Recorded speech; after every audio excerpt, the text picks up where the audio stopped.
put in a request. Well, good evening, everybody. Nice to see a lot of old friends here. It's been a year since we did some of these. Just driving down here, I was reminded, given this week of conventions, I can hardly resist telling you one story of Governor Adlai Stevenson when he was running for the presidency campaigning, and he finished his speech at a convention center, and a fellow rushed up to him and shook his hand and said, "Governor, that was a simply superfluous speech." To which Stevenson, can we turn this down just a little bit?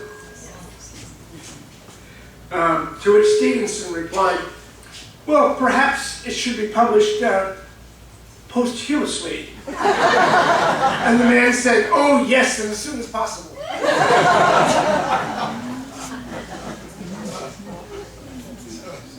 Well, is it still all right? Okay. There's such a lot to tell, and I won't drag it out a long time, but to understand how Lieutenant Cook becomes what he becomes, you have to understand what got him there and how unlikely a story it really is. It's an unlikely time, certainly in the history of discovery. It's a time, of course, when Europeans are competing for land and resources in other places. So that's not unusual, but now it's pointed to the Pacific Ocean, about which people know almost nothing. So, to put it in some sort of time frame, this is about the time of George Frederick Handel, that was the music you were hearing, about the time of Bach, a little before Beethoven. The American colonies were well established, so that's the era we're talking about. And you don't need to take notes, there's no exam. And there are a lot of side stories, and for me, it's hard not to go down some of these tracks that are really interesting, so we'll try to stay focused on this famous navigator and his work. Let's see if this works here. So, we're talking about really, this is not good, the Pacific Ocean, which of course is larger than all the land masses on Earth put together. It's just immense. And nobody really knows anything about it. The Portuguese, Magellan, sailing for Spain, of course, went across, and Francis Drake did, but there's very little charting, very little knowledge about what's really there. So, let me tell you a little bit about Cook's father. He was a worker on a farm for a local landlord, a lord of the land. And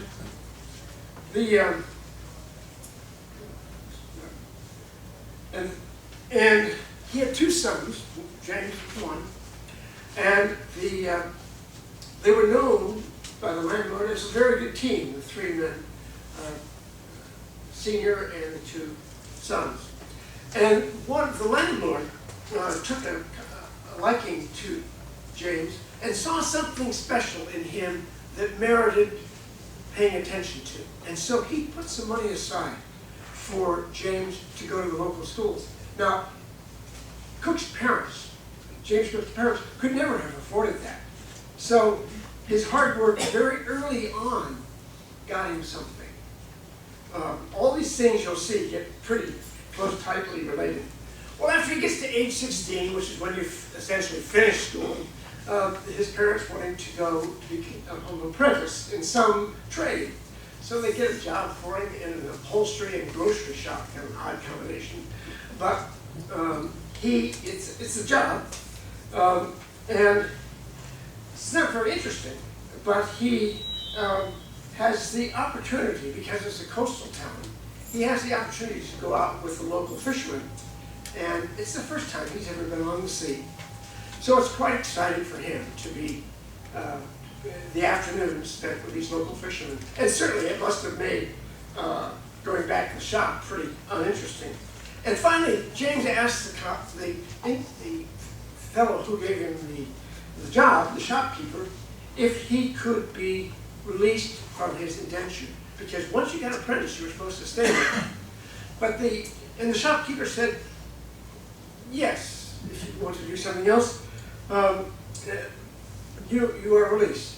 But what is it that you'd like to do? And James says, why go to sea, sir? Well, you know, all he's been to sea is with the fishermen in the afternoons.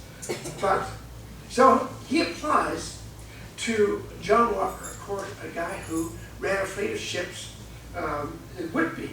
Whitby's quite a famous port in England. And he was known to accept apprentices. And so he meets Cook, likes him, and agrees to take him on for 3 years. It's a 3-year apprenticeship. And that would lead him to working on ships as something of a mate, something more than just a naval seaman. So this may sound odd, but in the 1740s, London needed 1 million tons of coal a year from the north, and the only way they got it there was by these big coal barges, coal ships actually, and it's actually what Cook ends up sailing around the world. So Cook lived with the Walkers for some time, and they're a very nice Quaker family, and he learns navigation and seamanship, and he has some opportunities to be at sea. Let's see if I can get here. So he has a few opportunities to get out to sea, and but he learns a lot more than just being at sea. It's how to reef, how to steer, how to do a running fix, how to read a barometer. All these things he learned really as an apprentice, as a very young man, at this school for the Walkers. And finally he gets to go aboard a Whitby cat and do some serious sailing. And I suppose in the yard you learn pretty quickly. So promotion for him comes, he is, as they say, a quick study. And promotion for him comes pretty quickly. In his log, in his own writing, he writes some of the phrases that he just has grown to love. It's a whole new vocabulary for him. When the rain's before the wind, topsails, halyards, you must mind. When the wind's before the rain, hoist your topsails up again. And mackerel sky, 12 hours dry, all those things. It's a whole new language for him. And it's very exciting. And this is just moving coal at sea. So, here's young Cook in Whitby. And of course, as you and I would be, he was mightily stirred by what he saw and heard. He heard Whitby men talk about sailing to the Indies, about Whitby sailors, whalers who went to the Arctic, into Greenland. He talked to sailors who had been with the privateer in 1711 when they rescued Alexander Selkirk, forerunner of Robinson Crusoe. So this was adventure. This was really adventure. Sailing cats with coal is one thing, but this was something else.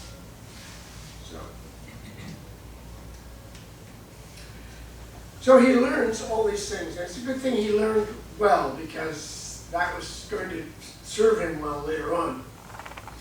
As you know, during this period, a lot of the interior of Africa and Asia was unknown. Now, people knew the ports around the edges, but they didn't know much of what was on the inside. And they know even less about the Pacific Ocean. Navigation was truly guesswork. You knew the latitude, you could do that for the North Side. You could do latitude, but you couldn't tell where you were longitude around the world this way.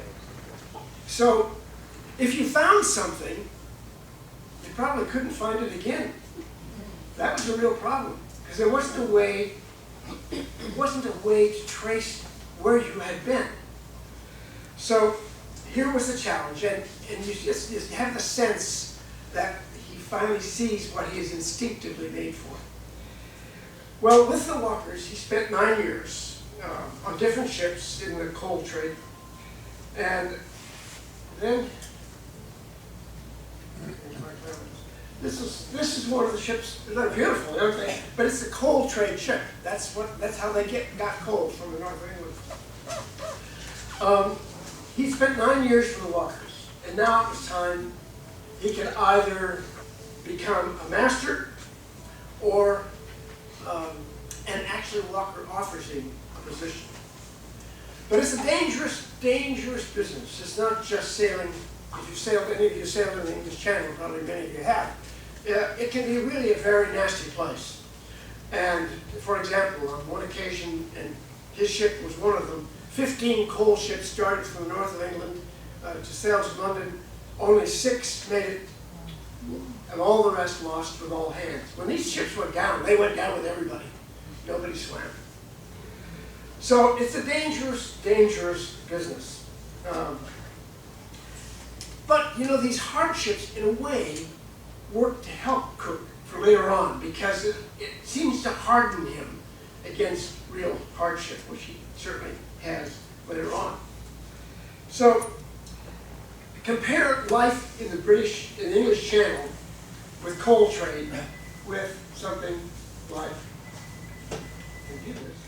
so compare that with,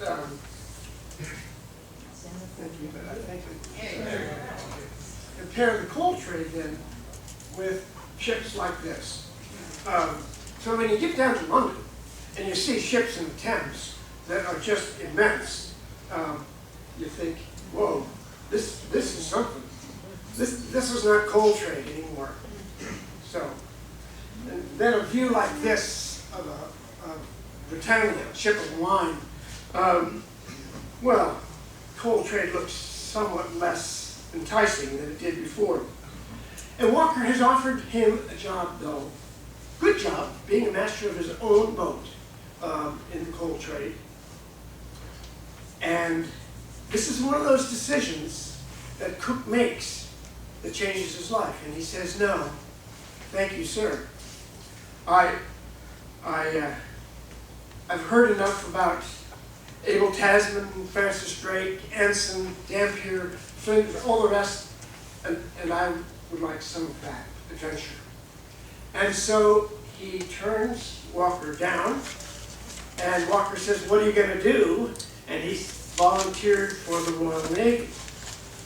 Well, nobody in that era, in his right mind, would volunteer for the Royal Navy. Virtually all the crews were press ganged, as essentially kidnapped and put aboard. But Cook volunteers. Now, he could never be, given his station in life, he could never be a captain because he's not of that caliber. So the most he can hope to be is a master. Now, a master is not the captain. A master is simply somebody who handles the lines, the rigging, the anchoring, or the manhandling of things on deck. That's the master, not the captain. So it's surprising that he does this, but he moves from ship to ship fairly quickly, and he, as I said, he's a quick study, so he shines very quickly. For example, he signs onto a ship of the line, the HMS Eagle, and it's very badly handled, and so Cook stands out like a diamond. So he's already noticed well. Well, he leaves finally. He's reassigned from the Eagle after a couple of years. He sees a little combat with the French. They're always fighting with the French, so it's easy. So he is imported to another ship. And I'm not going to bore you with the names of these ships, but this ship is bound for the North America station. The Brits are having their problems with the French in Canada. They want the French out. And so what they want a guy like Cook to do is to come and help chart the whole area, cutting off the rivers into Canada, so that if push comes to shove, they can get to the French up there. So Cook is an excellent draftsman. And he does well on these things. And I'm going to tell you, the last thing I'm going to tell you about his work is that he is very successful, and this is in the Gulf of St. Lawrence, the route which takes you right into Quebec. But it's time in his life he decides that he needs to go home and find a wife. So he goes home, looks for a month, finds Elizabeth Batts, marries her. She's a wonderful woman. She lives to be in her late 90s. She always called him Mr. Cook. My Australian friends say Mr. Cook. So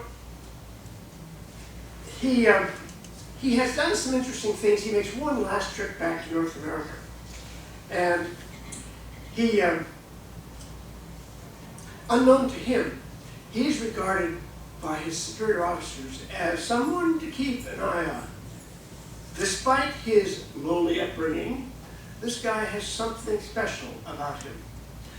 So we would be, in the words of the Admiralty, we would be well advised to make good use of him.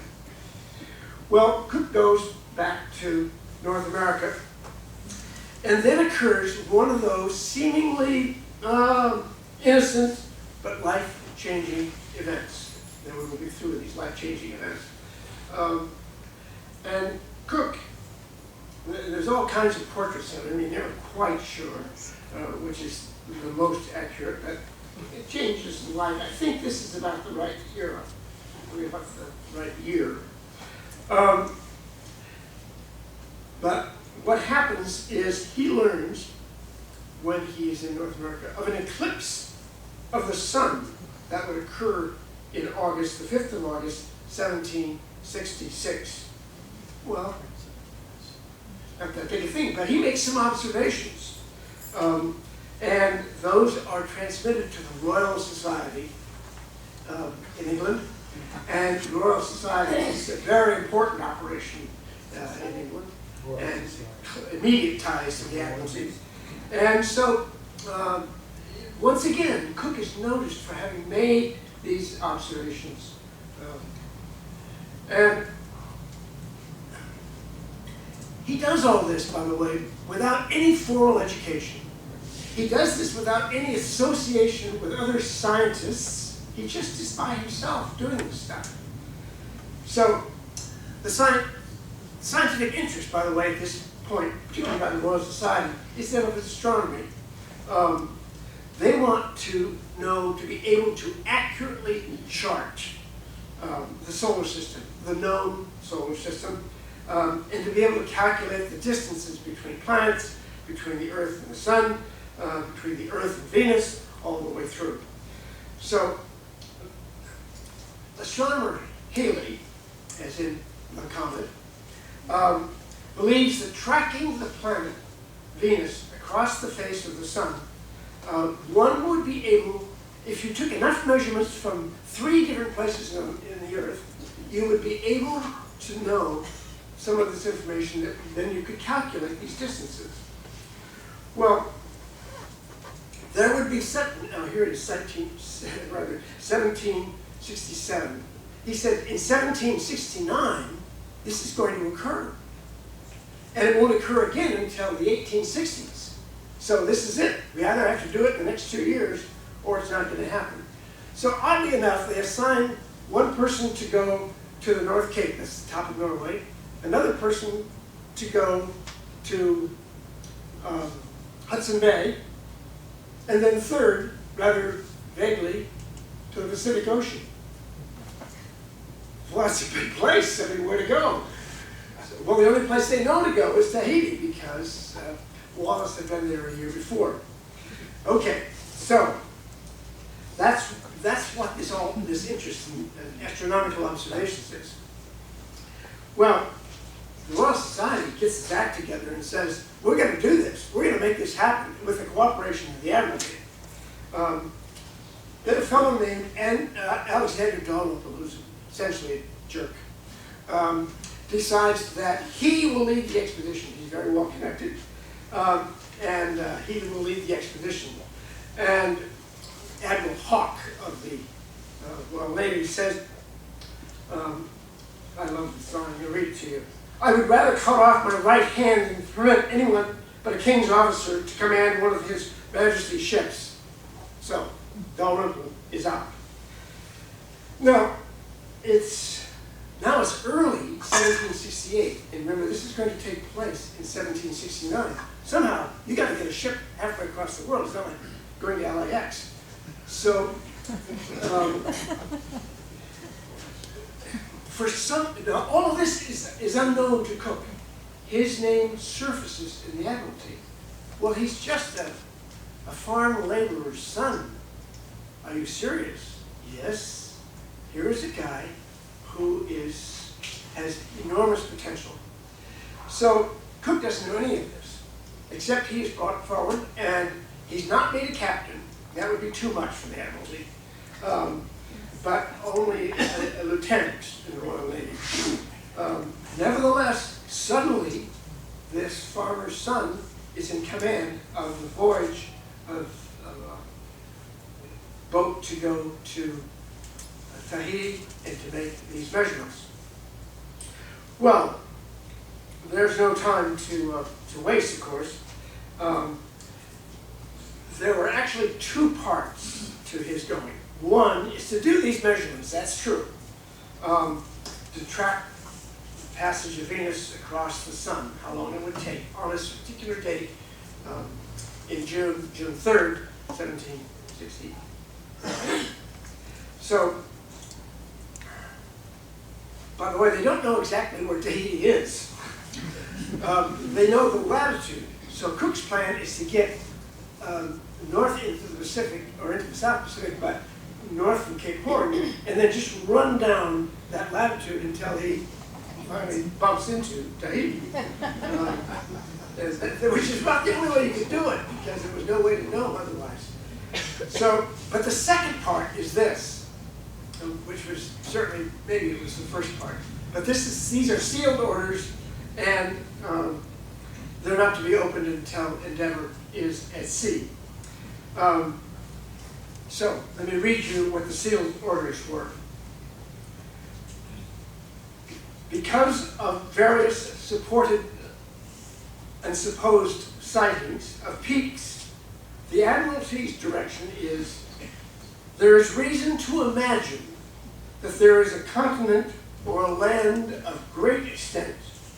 You are to proceed southward in order to make discovery of this continent above mentioned.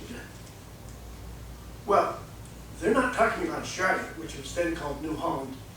They're talking about something else. They're talking about something between New Zealand and Cape Horn. And you and I both know there's nothing there. But they didn't know that. And they thought there was something there because there was so much land in the north, there had to be a blob of land in the south to balance that off. In a way, you can see that makes some sense. But Cook, by the way, doesn't believe there is one. The Dutchman, Abel Tasman, had been down there 100 years before, but he had never actually. The Dutch kept running into New Holland, which was the west coast of Australia, but nobody had ever seen anything other than where they ran into it. I mean literally ran into it. Shipwreck after shipwreck just ran into it. So that leaves things very unknown down there. Even though Abel Tasman had touched in Tasmania, so he had been to Tasmania, but nowhere else. Then he came up by New Zealand, but he came the east, show you how screwy things were. He came up the west coast of New Zealand, and I'll show you on some charts in a moment. He thinks that's the continent that's between New Zealand and Cape Horn.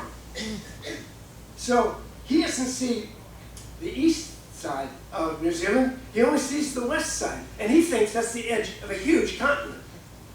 Well, in his charting, it's just a squiggle. Tasmania is just a blob on a mark. So there's very little for Cook to go on.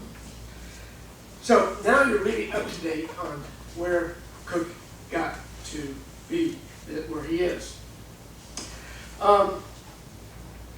Now, the Admiralty did go a little bit further. They said, if you can't find this mysterious continent, go west and fall in where Tasman was in New Zealand. Tasman apparently doesn't claim New Zealand. He can't see any value to it for the Dutch. There's nobody to trade with, except the Maoris, and they're not interested. And so the Admiralty is telling Cook to go west and bump into New Zealand and see what's there. So Cook's job, as he sees it, is to get the 94 people aboard there and back together.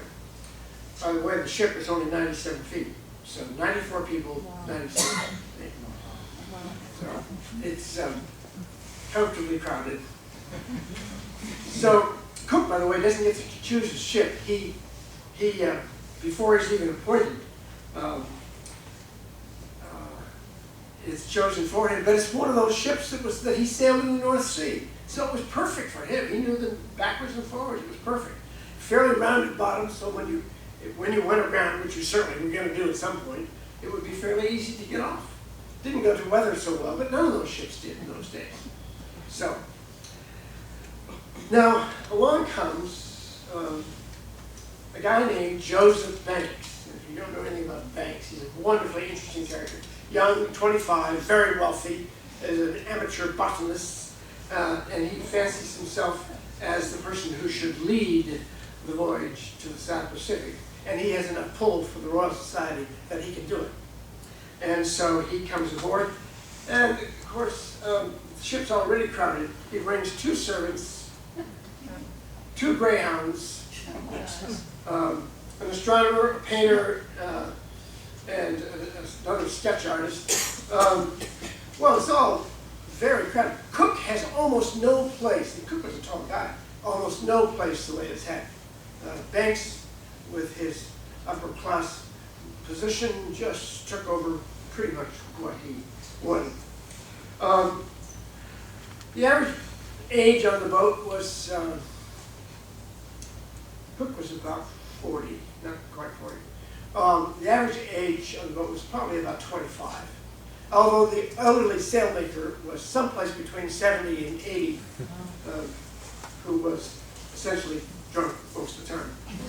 So, plus they had Marines, and they had the persons who drummed. When somebody got flogged, they had somebody to have to play the drums, you know. So there's one more thing of politics. So now he's going to be on board with his retinue, and there's one more piece of childish politics. Haley and the Astronomer Royal say they're not in favor of that wonderful Harrison chronometer. And so it's not going to be allowed aboard. You must use the lunar system, the lunar system. And it was, Cook shrugged his shoulders, but it was a dirty trick because they finally had an instrument that could calculate time. And Haley and the Astronomer Royal wouldn't let it. So here we go. I took this picture mostly because this is in Henley. These trees were planted by Capability Brown the same year James Cook sailed. Pretty wonderful.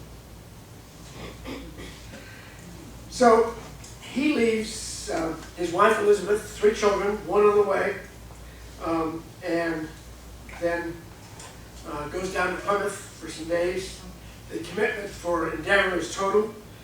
He assembles the ship's company. This is how the interior of the ship was laid out. If you were a sailor, you were forward of the mast. If you were an officer, you were further aft. Well, Cook assembles the ship's company, and you can imagine that this is a very important moment for him. And he reads them the Articles of War, concerned primarily with discipline, punishment, and then he tells the men they're going to get in advance 2 months worth of pay. Well, that sounds pretty good. That's very unusual. Usually they didn't get paid at all. So here they are. It's now August 20th. Remember, they don't have a lot of time. They can get all this August, and they've got to be in Tahiti in June. Well, it'd be easy for us, wouldn't it? But not so easy if you're in England with a ship with no power. So the 20th, they're all set. It's an afternoon of driving rain. Well, it's England, what do you expect? Adverse winds. And so going south becomes impossible. So they're all set to go, and then they can't go. And finally, 6 days later, at 2 in the afternoon, the anchors come up, and they have 18 months of provision. They know they're going to be gone for at least 2 years. Some ammunition. It's so long, England. And the truth was, most crews at that time came back with less than half, if they came back at all, came back with less than half the people aboard who died from scurvy. Now,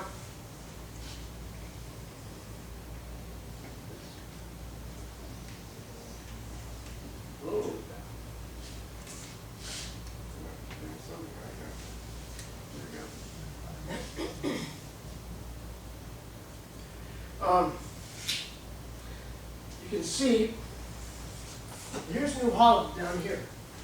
But this is the part they bump into all the time. But they don't know what's anything out here.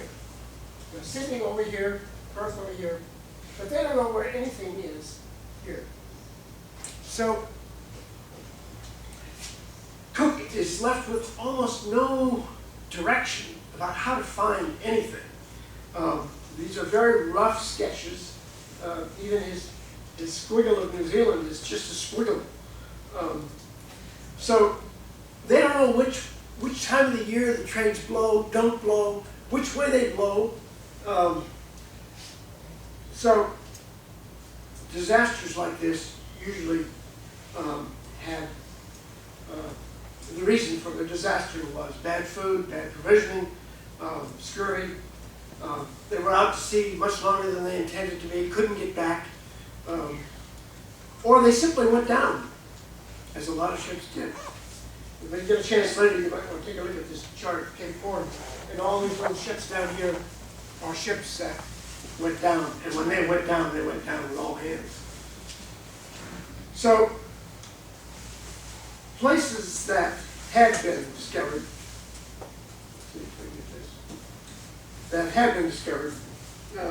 were often, as I said, lost as soon as they were found. No one had ever seen the east coast of Australia. That's where Sydney is, of course. No one had ever seen that, except, of course, for the thousands Aborigines who lived there for thousands and thousands and thousands of years. But what they're searching for is not Australia. They're searching for something called Terra Australis Incognita. Well, the Admiralty could not give up on finding this thing. It could be important. Well, the weather is foul, and they get across the Bay of Biscay, having left England, and Banks is terrifically sick, and everybody's sick except Cook, and he is absolutely in his glory. He's in charge, and it's a great, great thrill for him. He couldn't have cared any less whether everybody was sick or not. So his sole occupation is with the safety of the ship. And it's a full gale in the Bay of Biscay. If you sail through some of that bad weather, it's horrendous. So the weather is foul for a number of days. And she's barely making, by the way, about 400 miles a day. 400 miles in 10 days. Now, a Transpac yacht can do 400 miles in a day. And a French trimaran recently did 700 miles in 24 hours. Well, they can't do 400 miles in 10 days. So it's very, very slow. You can almost swim that fast. So, the first port of call for them was Madeira. And it's here that the first accident occurs. And it's ironic, it's in calm weather. They've lost the stream anchor, and so the Scots boatswain goes forward to try to retrieve it. Somehow gets his foot caught in the line, goes over, is pulled over the side, and is drowned. So that's their first accidents.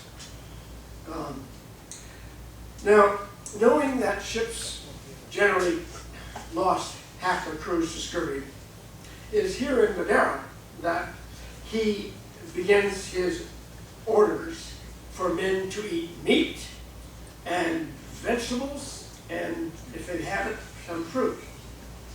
The men don't particularly like that. They want what they're used to. And it's so serious that a few years before, under Commodore Anderson, they had a flotilla of 2,000 men, and 1,400 of them died from scurvy. 4 were killed in action. 1,400 died from scurvy. So it's a serious business. Your teeth fall out and lots of things go wrong then. So if they did not eat their meat or sauerkraut or vegetables, then they were subject to the lash. And Cook, though he was not a mean guy, did not hesitate to use the lash. So it wasn't just that, though.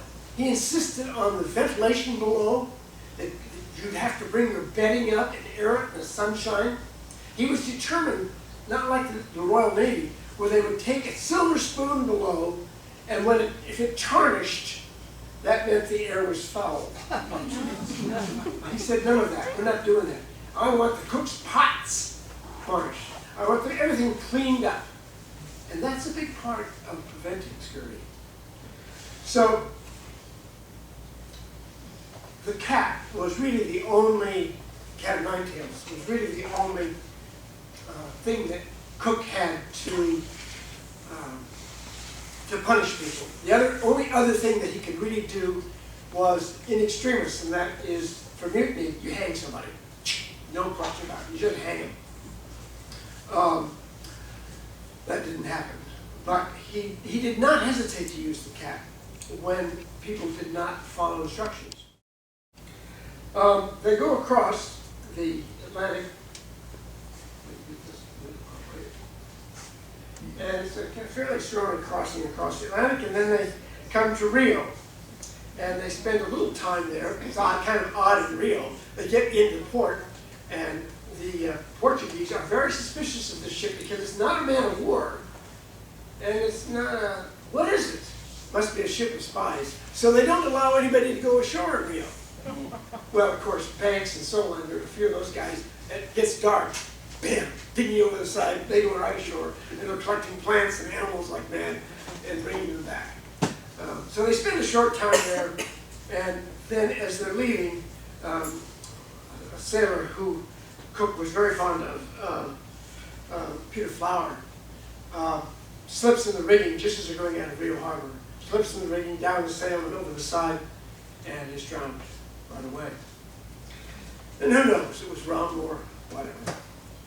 So they head south now, and this would be typical of Southern Ocean waves.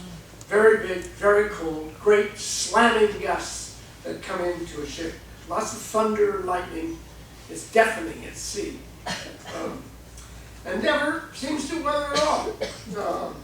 She's used to the short, steep seas of the North Atlantic, but she manages the big waves, the big rollers of the Southern Ocean too. So when Christmas comes, now remember we're trying to get to Tahiti by June. When Christmas comes, virtually everybody on board is drunk as a skunk. They do the same thing when they cross the equator, everybody gets drunk. So Cook didn't say that but I suspect he had a few. So the destination is now Cape Horn, and passing by the Straits of Magellan. This is the sort of thing that you see as you come close into the Straits of Magellan. The anchor first in Tierra del Fuego, which is the very bottom of Chile and Argentina, and they go ashore looking for water, and Banks takes his 2 black servants and dogs ashore. But in that, if you've ever been there, the weather changes literally in 20 minutes. It can go from bright sunlight to snowing hard. And the 2 servants died in the cold, and the greyhounds did survive. But it's a lesson how quickly and how fatal these things are. So one of the sailors at the same time, remember, there's no doctors or anybody who has an epileptic fit, and he nearly dies. So they choose the Horn, by the way. I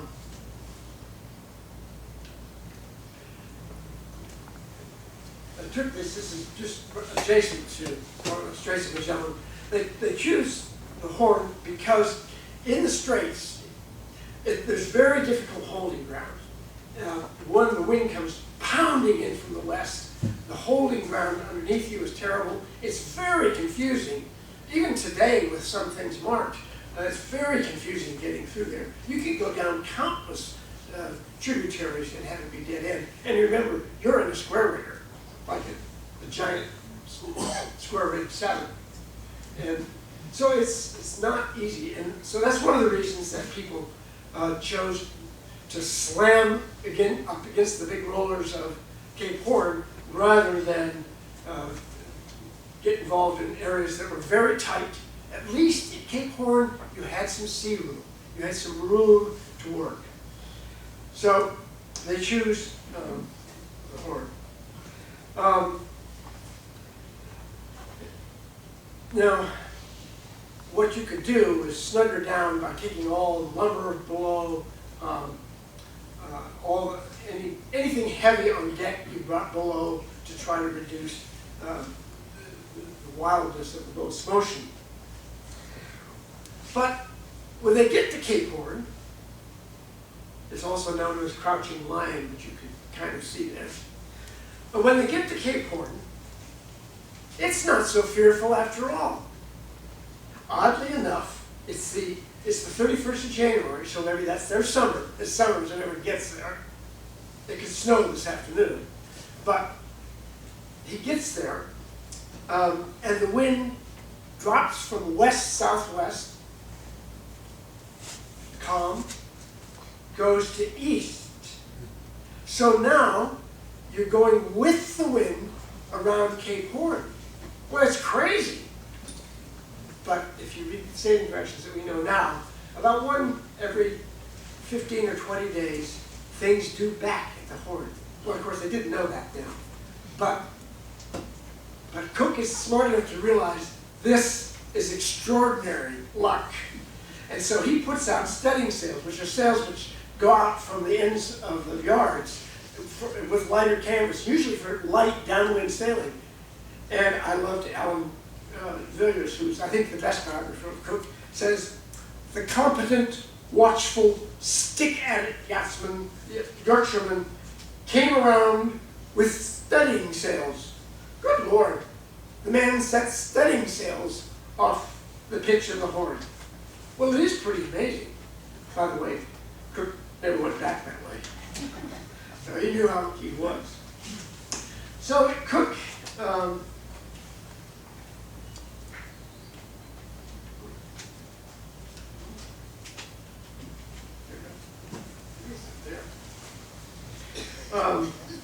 so Cook doubles the Horn, as I say, comes from one latitude to the same latitude on the other side. That's doubling the Horn. And he's now into the Pacific. Now the goal is city heat. There's another incident. Now we've lost a couple of people. Then a guy named, one of the young Marines named William Blakesley. I don't know, it's hard to say what happened, but there was a patch of seal skin, and he tried to make a tobacco pouch out of it, and apparently it wasn't his to use. And he was made a terrible fool of, and the next thing you know, he's slipped over the side and gone. So there's some very sad things that go along in this thing, because this is a group, this is their only life, just each other. Well, for Cook, as you would be, as a skipper of a boat, when you're in your bunk, any change in the pitch or the roll, or the sound of the rigging, or the huge flapping thunder of sails being luffed, brings Cook on deck at once. He's the captain, and he's the master. He's responsible for it all. Now, what they're also doing, of course, is they've got a lookout on duty. So they do some things like they change to lighter sails, and when Cook finally gets a little way further north, he gets to the latitude of Tahiti, Southern Ocean, and heads west. Well, where that takes him is the Tuamotus, and takes him through the Tuamotus, which is, by the way, is dangerous enough sailing when you know everything. It must have been horrendous to get through there. This is between 19 and 15 degrees south latitude.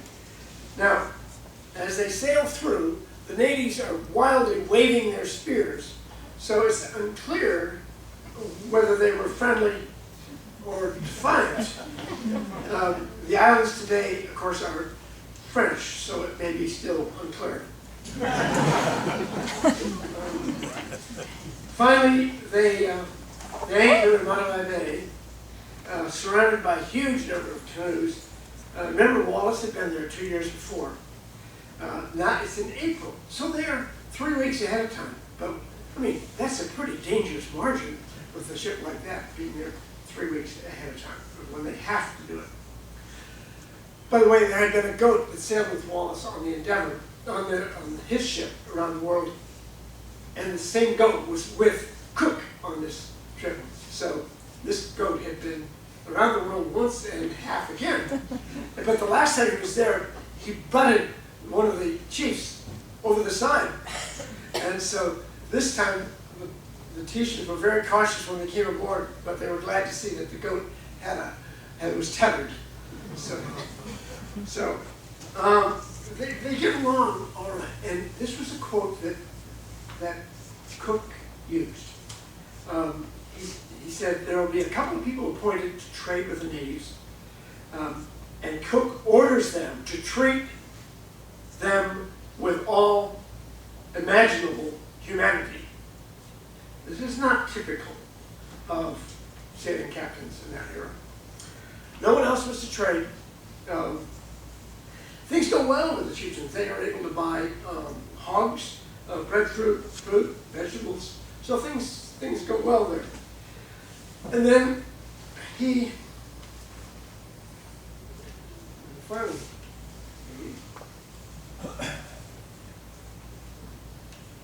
there's some trick to this. And some idyllic days. I mean, for heaven's sake, you've been at sea for several months, and now you see a scene like this. Holy Toledo! So, and there's some danger here.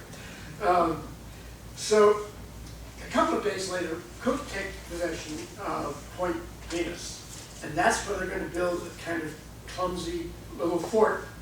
But there's some problems and some misunderstandings, and one of the natives gets killed. Buchan, the guy who had the epileptic fit, has another one and dies. When you read Cook's log, it's a very unhappy day for him. He takes all these things very personally, which I think also would be rare for a captain of that era. So they build this small fort that's actually one of Parkinson's sketches of this, and that's where they're going to do the Point Venus observations. So the weather deteriorates, and then you think, oh my gosh, after all this, we won't be able to see the sun. But then On the 3rd of June, in the year 1769, the skies cleared, probably as directed by the Admiralty, and they were able to see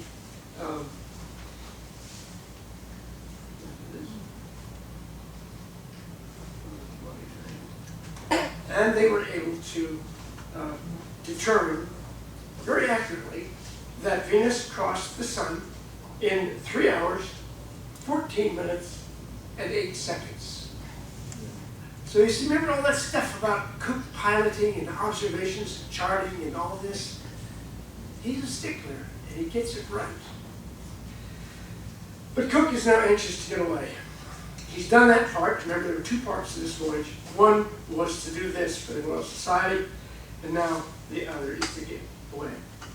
But there are a couple of Marines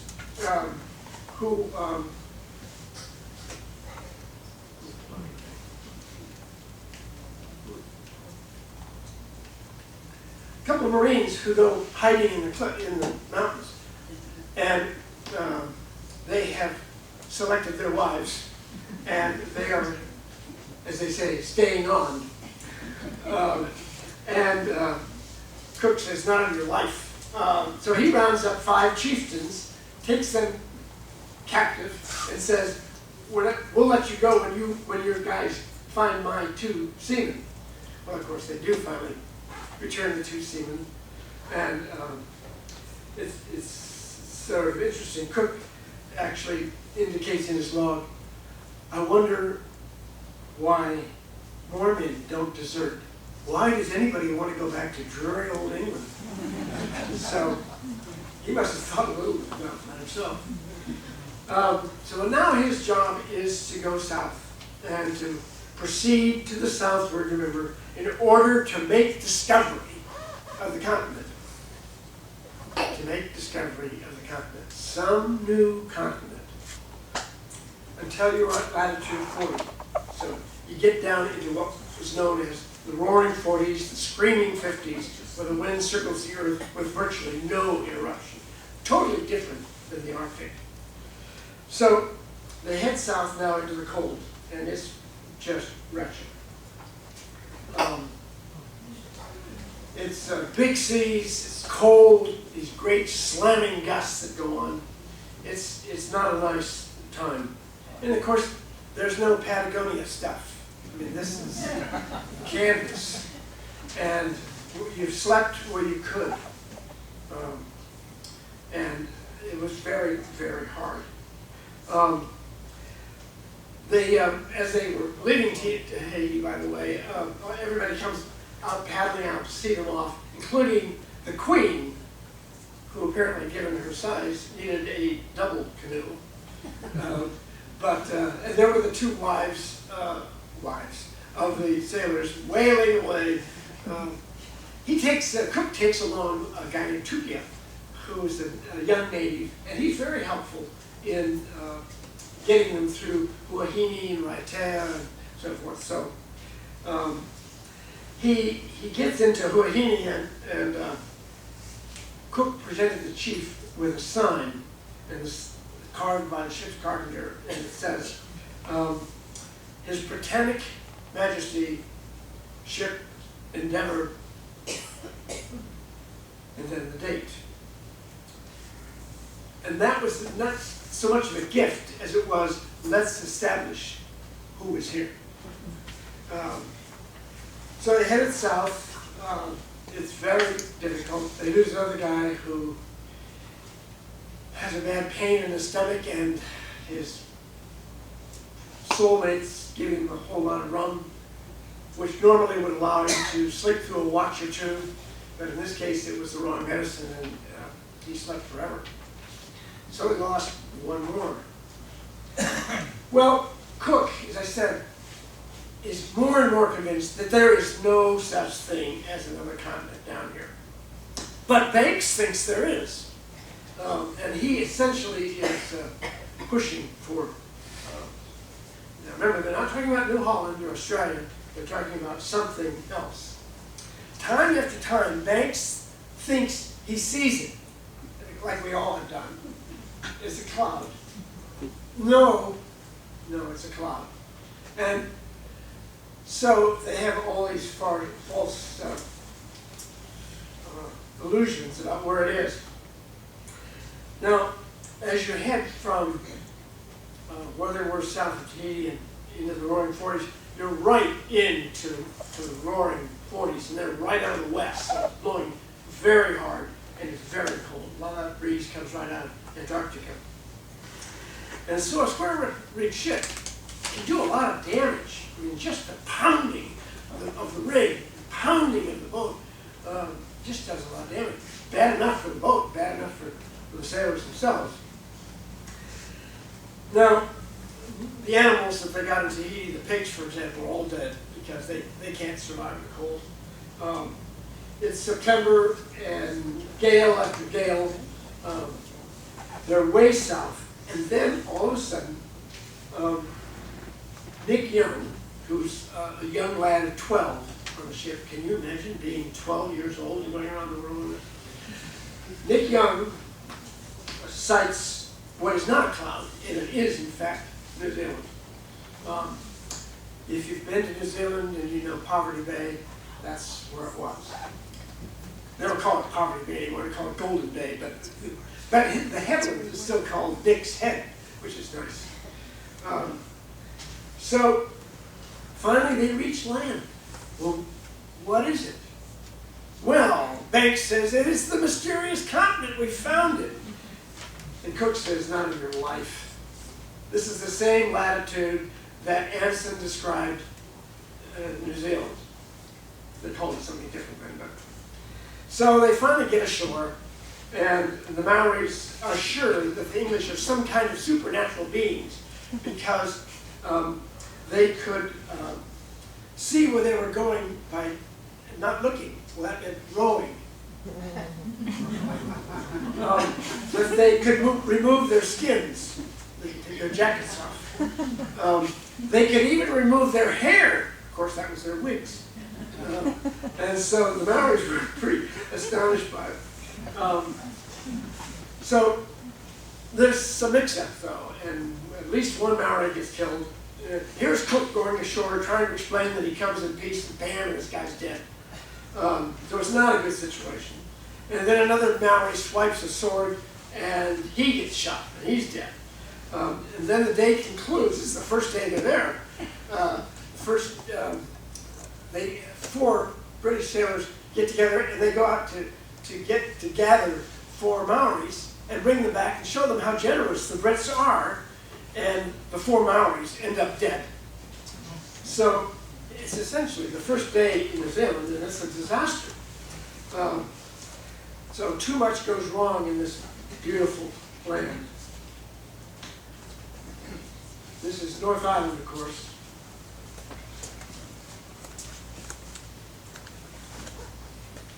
So he sails along, according to the Admiralty's instructions. This is a job you got to do. And he charts as much of the east coast of New Zealand as he can. And that means you got to get in close. So sailing one of these bloody big square riggers in close to try to get depth, to try to get the height of mountains, to try to get what the bottom is like, you know, it's a huge task to do. And Cook stays at it and does it very well. So Cook gets ashore and plants the Union Jack and claims New Zealand for the crown. So by November, they were up in the Bay of Islands, which is the top end of New Zealand. They get into some fearsome seas up there. And Banks, by the way, still thinks this is a continent. And Cook knows it's at least one island. You know, there are actually 3 islands. But so Cook then gets around the top end of New Zealand and starts down the west coast, and it ends. And it turns out there's another island. And then you get right to the bottom of New Zealand, and there's a little tiny Stewart's Island. He goes all the way around it. Therefore, no continent. So this much is clear. Kind kind of incidentally, Cook would never have known this, but at the same time, there was a French ship exploring in the area about 3 hours behind Cook, neither of them knowing where the other one was. And they could very well have laid claim to New Zealand, but their claim, if they made one at all, went down when their ship went down, going back to France. So, the subject, by the way, of such beautiful territory.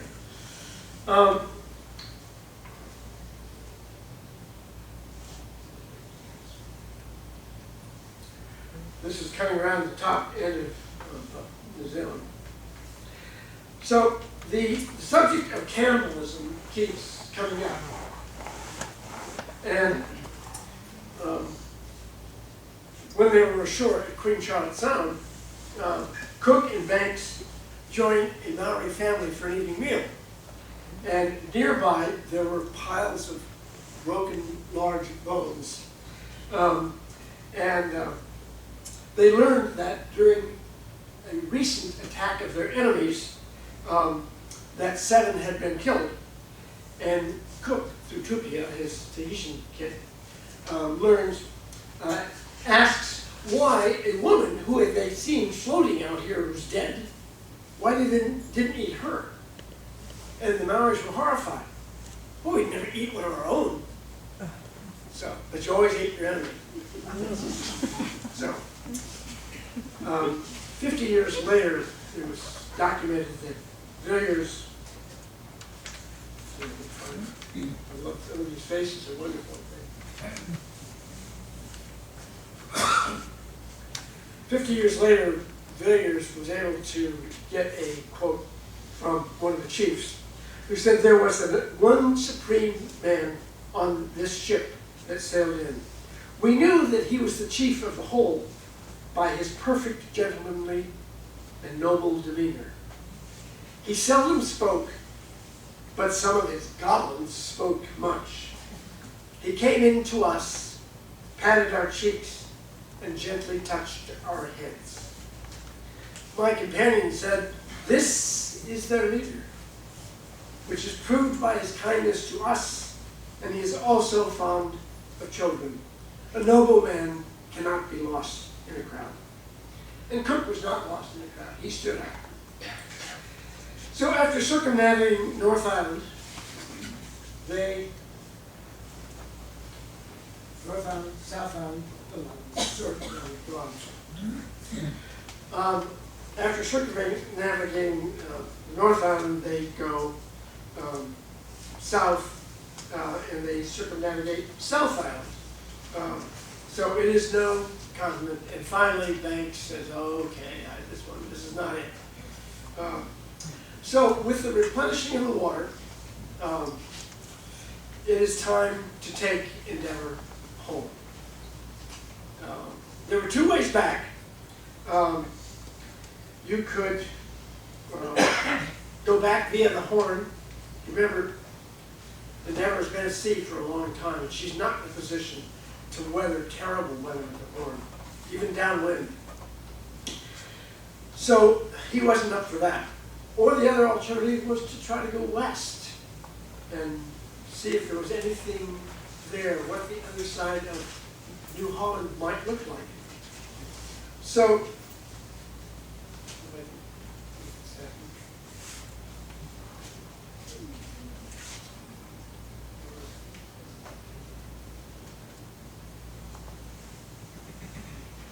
I didn't do that, did it, Fausto?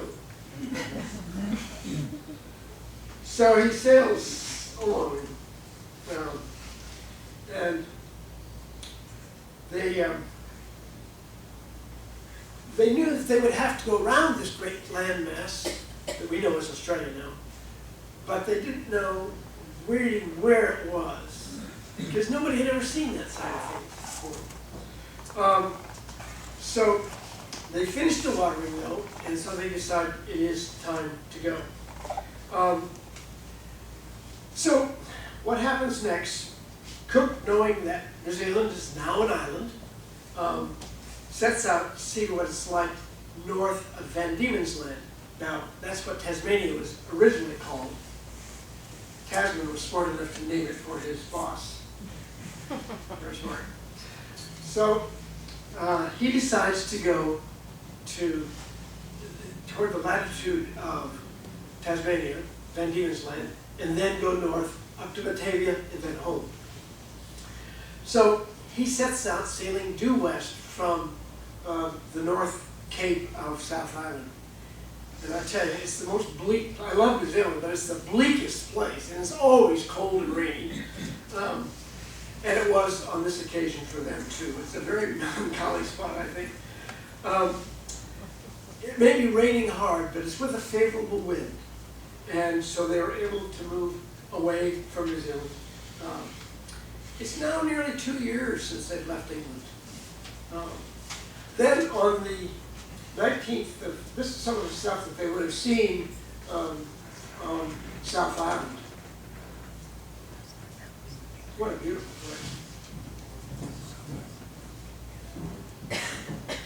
That's Queen Charlotte's Inlet, which is where that becomes very important to the next voyage of Cook. But they labor through all of this, and then the 19th of April, still we're now in still 1770. Zachary Hicks, who was a lieutenant on the ship, climbs into the rigging, gets his reward because he's the first to see the coast of Australia. Now, this is not Terra Australis Incognita. This is New Holland, eventually Australia. So, and this is no lost continent. This is simply part of New Holland, and Cook knows that. Now, as I said, the Dutch never wanted anything because they couldn't see any value to it. And there didn't seem to be good places to put in. In truth, even Cook missed the entrance to Sydney Harbor. And it could have been that he didn't need it at that point. But when they finally do anchor at Botany Bay, these are the people that they met. Very, very, very primitive people. On one occasion, they were boiling some hot water on the beach, and one of the fellows put his finger in it, and he'd never seen boiling water before. And so these are very, very primitive people, and they're not so much afraid as they are just curious. I'm sure they thought they were the only people in the world, and all of a sudden, these very odd sailors from England come sailing in. So this is a part of Australia that no one has ever seen. When they finally anchor there, they go ashore, and typical of Cook, he says to his wife's young nephew, Isaac Smith, "Isaac, you shall be the first to land." And so this 12-year-old climbs over the bow and is the first European in Australia. So they put an inscription in a tree that says, "May the 6th, 1770, Endeavour." Well, now they're heading north. And it's often not very appealing. They head north, and Cook doesn't really need an anchorage. He wants to get home. So they chart all these headlands and peaks and bays, and then just keep going. Often those names stuck too. Cook would name things for what happened there. Thirsty Bay meant no water. Useless Cove meant no water. A lot of those names are stuck.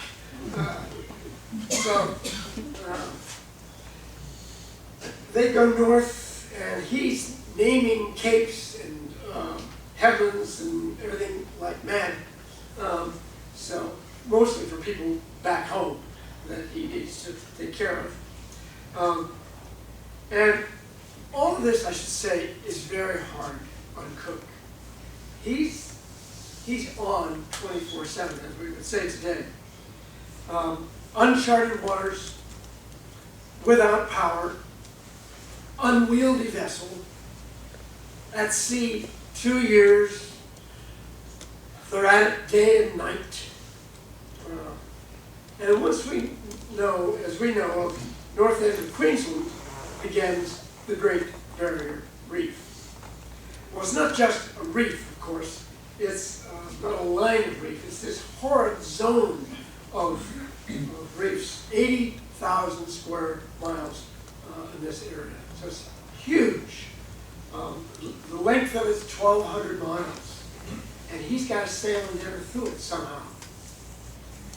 And it's adjacent to the Coral Sea.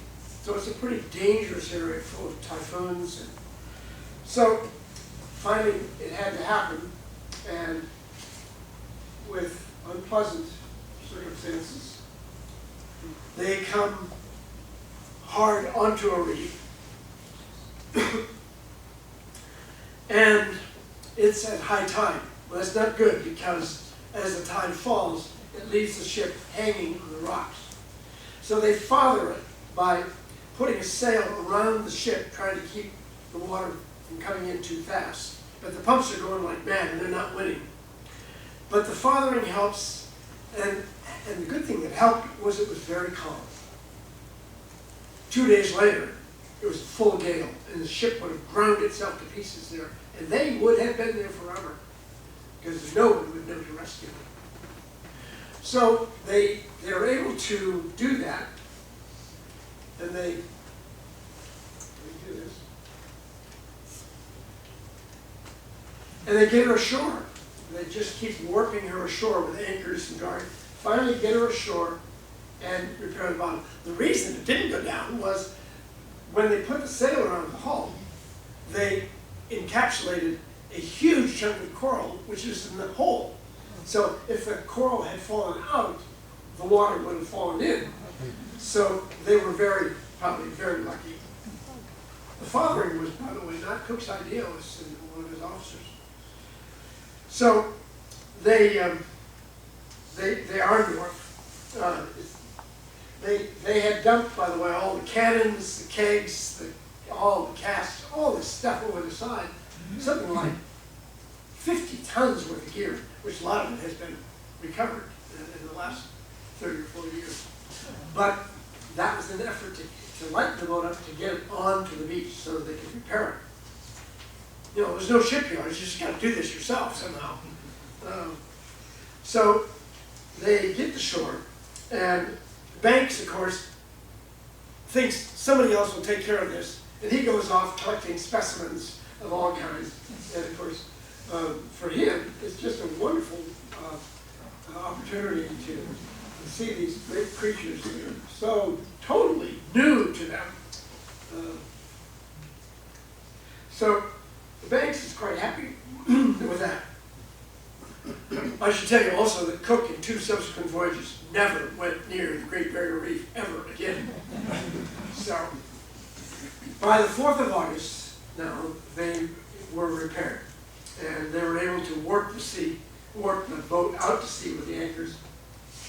But they get out to sea, and they get outside the reef, and then Cook is worried that they will miss the turn through the Torres Strait into Batavia. And so he goes outside the reef, and he's worried about it. So during the night, he tacks in on a starboard tack and comes into it. And then the wind falls flat, and the current takes him right back to the reef again. And they're 100 feet from the reef. There's no wind. They have actually put oars through the portholes of the ship, trying to row it away. They put the whaleboats over the side and tried to pull the ship away, and it wasn't doing it. And then a little whiff, one of those great bad circumstances, a little whiff of wind lasts maybe 10 minutes and pushes them around the reef and free. But they had given themselves into it, and certainly it could never have survived something like that. So now they are well on their way, and they're at the top of New Zealand, the York Peninsula. And Cook, the 20th of August, 1770, runs out of Australian land in the north, goes ashore with his 3 guys with guns. He plants the Union Jack, he declares it for George III, and they fire 3 volleys. And you know, you can see them standing there on this lonely peninsula doing this thing. Does anybody care? Does anybody notice? So, in a way, it's very touching. Hard to know at that time, of course, what it would all mean. Well, the goal is now Batavia. They have, if I can show you how difficult it is. Remember, there's no photographer during this time. Everything has to be done with sketches by the artists on board. So they find their way. This is how they're coming through here on to Batavia. Well, it's just a maze of reefs. Nothing, of course, is charted. So you just have to find your way through all that. But they do. They find their way to Batavia, and it had been 21 months, almost 2 years, since they left Rio, which was the last touch with civilization.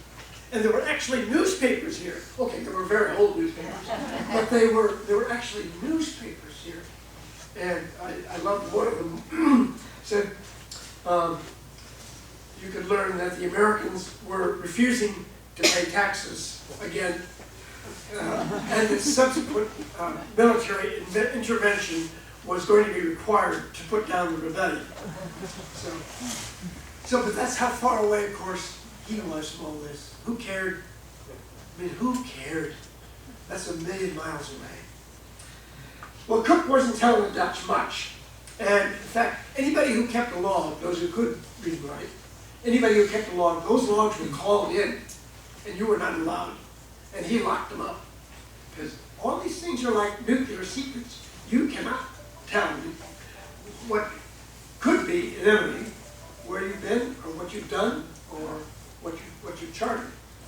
So Cook does all of that. Endeavour was not in good shape. She's a wreck, actually. The worms had eaten the planking, had eaten the keel, the rigging and the sails were a mess.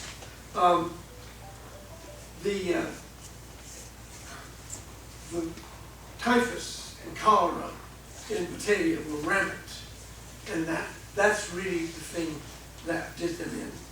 The surgeon, Monkhouse, was the first to die. The only guy who really escaped it was the aged sailmaker, who was, as I said, more or less drunk every day. But by Christmas, he decides that they really have to leave. So with only 40 men capable of moving, they died of cholera, dysentery, malaria. This is really a hospital ship. And the men continue to die. It's not as if you can leave it all behind you in Batavia. They continue to die as they go across. For example, Seafaring and Parkinson, both key sketch artists in this thing, died almost right away. And so did dozens more. Charles Green, the astronomer, dies. The ship's cook, carpenter, the key people are gone. And mostly they die of dysentery. Well, now what happens is that they are crossing from here to the only way home then, of course, was via Cape Town, Dutch Cape Town. But it's a long way across the very lonely Indian Ocean.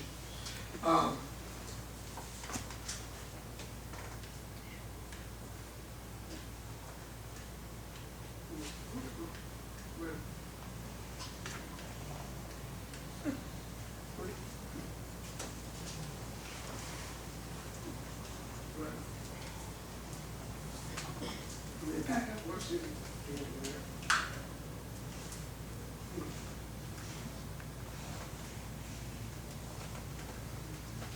we're not having any luck here.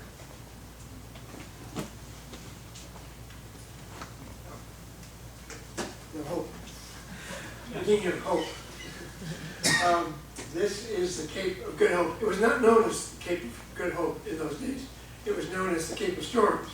But later that was considered to be too ugly a name, so they changed it to Cape of Good Hope. But this is Anglas, and so they finally reached that, South Africa, and soon Table Mountain is available. This of course is all Dutch.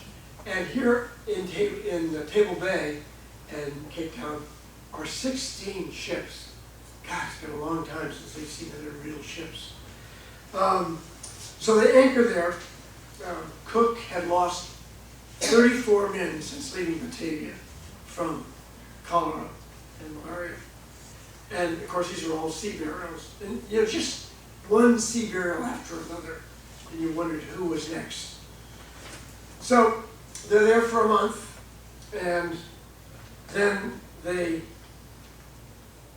sail on to, if I can get this, to a wonderful little island if you've never been to it, you should, called St. Helena in the South Atlantic. And it's they spend a little time there to kind of re-water and get some fresh vegetables and food, and then push on northward.